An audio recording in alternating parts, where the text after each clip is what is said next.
Assalamualaikum warahmatullahi wabarakatuh. Salam sejahtera untuk kita semua. Pada kesempatan kali ini, saya akan memaparkan implementasi scaffolding pada Zone of Proximal Development yang dilaksanakan di SMP Negeri 1 Ciamis.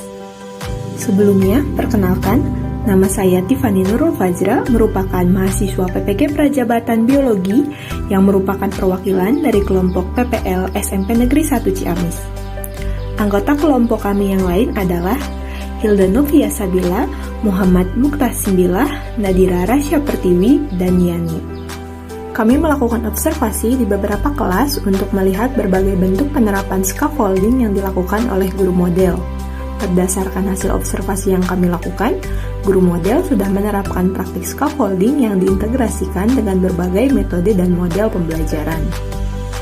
Bentuk praktik scaffolding yang terlihat diantaranya pemberian motivasi, pemberian penjelasan aktivitas dan materi pembelajaran, menghadirkan media pemberian berupa modeling, bertanya dan menjawab pertanyaan untuk memantapkan pemahaman peserta didik, memberikan apresiasi dan umpan balik terhadap hasil kerja peserta didik, dan memberikan validasi terhadap pernyataan-pernyataan yang terlontar dari peserta didik.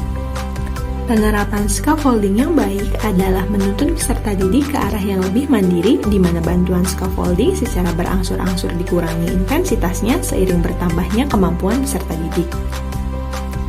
Jika scaffolding diterapkan dengan prinsip tersebut, maka hasil yang dapat dicapai dalam pembelajaran diantaranya: pertama, menciptakan lingkungan belajar yang suportif dan menerima peserta didik. Kedua, membuat murid merasa lebih nyaman dan bebas dalam mengemukakan pertanyaan dan mendukung teman sekelasnya dalam belajar. Ketiga, mampu menurunkan tingkat stres peserta didik.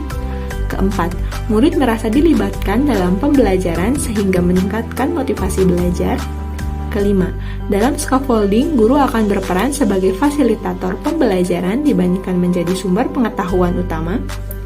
Selanjutnya, memberikan ruang pada peserta didik untuk berperan aktif dalam pembelajaran, lalu dapat menarik minat peserta didik untuk terlibat dalam diskusi yang aktif, dinamis, dan bermakna. Terakhir, metode scaffolding dapat menjadi media untuk melakukan identifikasi awal peserta didik yang berbakat. Selanjutnya, pembelajaran dan replikasi terkait penerapan scaffolding pada Zone of Proximal Development adalah sebagai berikut. Pertama, replikasi sendiri dapat digunakan untuk mengevaluasi keefektifan scaffolding dalam meningkatkan hasil belajar peserta didik dengan cara mengukur perbedaan dalam hasil belajar peserta didik sebelum dan sesudah scaffolding diterapkan, atau dengan membandingkan hasil belajar peserta didik yang diberi scaffolding dengan yang tidak. Lalu, penerapan scaffolding membuat peserta didik mendapatkan tanggung jawab yang lebih besar dalam proses pembelajaran sehingga mereka akan termotivasi untuk memahami materi dengan lebih baik. Berikutnya, manfaat yang dapat diperoleh apabila scaffolding diterapkan dalam pembelajaran bagi peserta didik. Pertama, mampu meningkatkan kompetensi. Kedua, mampu meningkatkan motivasi. Ketiga, mampu meningkatkan pemahaman dan keterampilan sosial. Terakhir, mampu meningkatkan kepercayaan diri. Lalu bagaimana scaffolding ini diterapkan dengan mempertimbangkan perspektif sosiokultural? Berikut kami sajikan beberapa alternatif strategi, teknik, dan metode pembelajaran yang dapat dijadikan referensi.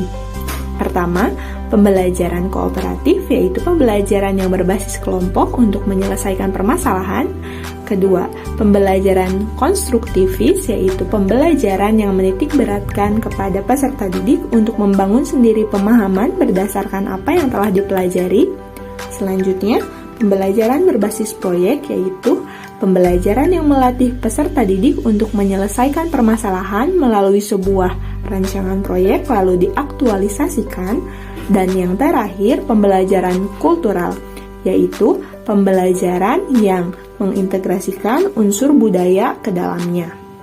Keempat, strategi pembelajaran tersebut dapat diintegrasikan dengan pendekatan scaffolding dengan mempertimbangkan perspektif sosiokultur yang berkembang di lingkungan sekitar. Baik, penjelasan mengenai penerapan scaffolding pada Zone of Proximal Development di SMP Negeri 1 Ciamis sudah kami sampaikan.